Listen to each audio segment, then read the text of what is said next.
Within MMT, once the currency supply is in place, the proposed method for restricting the supply is to raise tax revenue. However, if you look at the history of tax revenue, this hasn't really ever been achieved, and revenue historically has remained pretty much flat as a share of GDP. The chart here from Forbes suggests that there may even be an inverse relationship between top marginal tax brackets and federal receipts. Whilst it could be argued that nobody paid the top marginal tax rate because this coincided with a larger number of tax deductions available, this may be because the politicians writing the law realised that they themselves didn't want to pay those taxes. This phenomenon is usually represented using the Laffer curve, which was created by Art Laffer.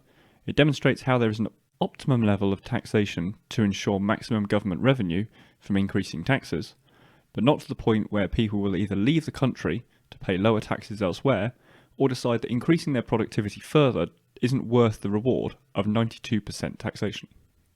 One of the arguments from the proponents of MMT is that governments and central banks fight inflation with unemployment, which I agree that if this were mandated, then it is definitely unethical.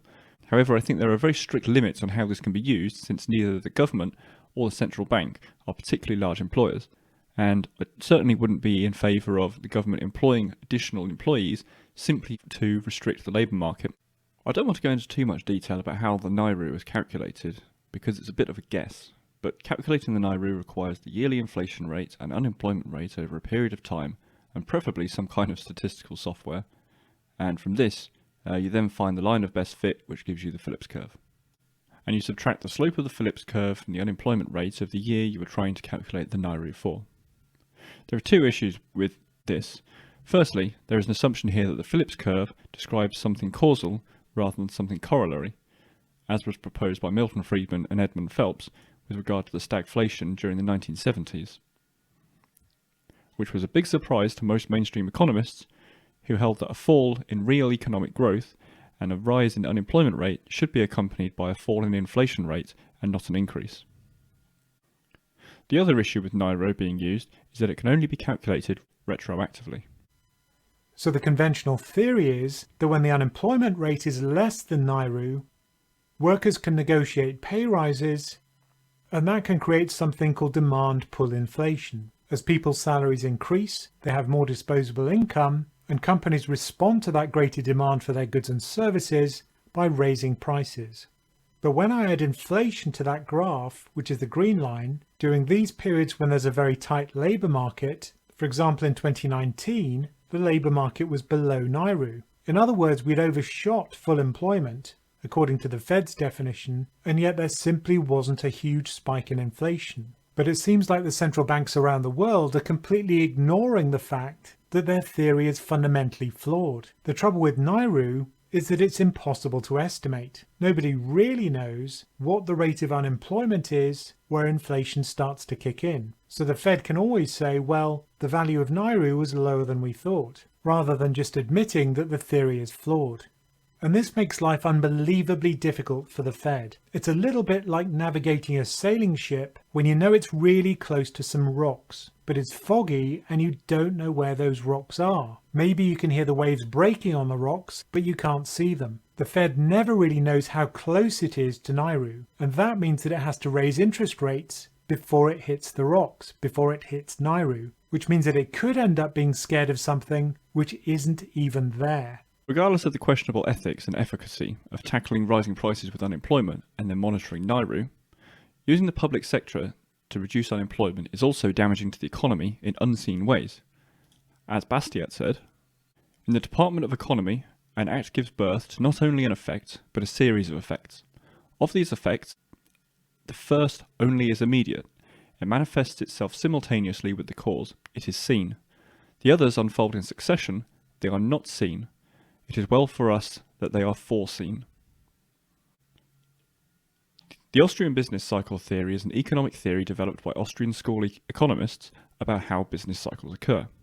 According to Austrian business cycle theory, in a genuinely free market, random bankruptcies and business failures will always occur at the margins of an economy, but should not cluster unless there is widespread mispricing problem in the economy that triggers simultaneous and cascading business failures. In Austrian business cycle theory, malinvestments are badly allocated business investments due to artificially low cost of credit and an unsustainable increase in money supply. I don't necessarily agree with the second part of this sentence, as malinvestments occur all the time. However, they are more prevalent if more capital is artificially available to malinvest. For example, if a circus moves into town, it may draw more people to the town from farther away. The owner of a small cafe may not know that the circus came to town and misinterprets this higher footfall as a market signal that they need to increase supply. As a result, they may take on a lease for the building next to the cafe and increase the cafe to a full restaurant, redecorating, fitting a kitchen, and employing and training new staff. All of this is malinvestment, because once the circus leaves, the demand will dry up and the cafe owner will be left with higher overheads that they cannot afford to service with the lower demand. If the misinterpreted market signal is national or global, as is usually implemented by governments, then this will lead to the bust part of the Austrian business cycle. During the bust phase of the Austrian business cycle, the economy adjusts to the wastes and errors of the boom and re-establishes efficient service of sustainable consumer desires. In terms of evolution, the boom is reproduction, malinvestments are one form of variation, and bust is the selection process of the malinvestments for extinction. One of the results of this is an increase in unemployment, but equally, this will free up the labour in the economy to be used more productively and efficiently than it was before, potentially allowing these people to increase their earnings once they are allocated more efficient roles to fulfil. This bust also creates the hardship by which people are forced to develop new ideas and innovate in order to survive, rather than being constantly placated by safety in a less productive public sector role. We stimulated our way into this problem. We're not going to stimulate our way out. In fact, the stimulus is actually a sedative. The stimulus is preventing the free market from unraveling the problems that years of bad monetary and fiscal policy have created. We don't need more spending. We need the opposite of spending. We need underconsumption. What the economy lacks is savings, investment, production.